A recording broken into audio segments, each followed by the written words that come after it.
Ama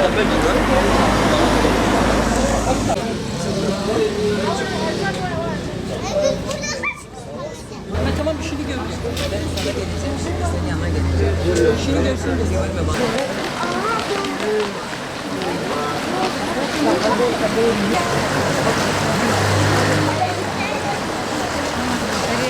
Bu heykelin Batman'da zaten dinimize göre zaten ters bir harekettir.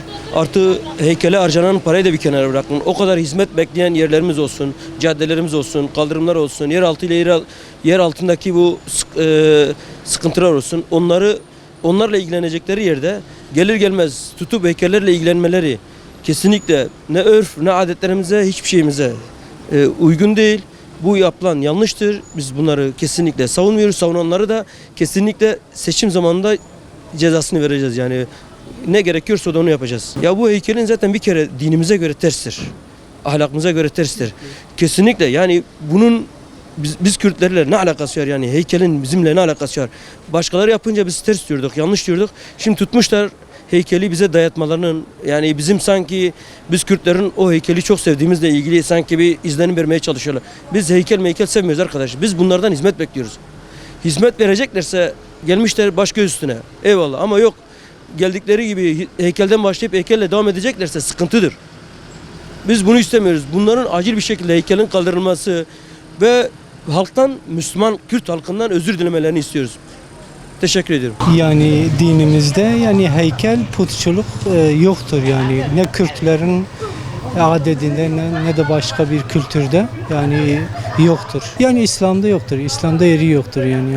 Yani şimdi şehir içinde bir sürü eksiklikler var. Sokak yapılanmaları, altyapılar, bir sürü eksiklikler var. Yani bunları yapacaklarına yani heykelin yapılması yani uygun değildir. Ne İslam'a göre ne de Kürtlerin adetine göre uygun değildir. Kürtlerin adetlerinde böyle bir şey yoktur yani. Yani bu yaptıkları şeylerden vazgeçmelerini istiyoruz.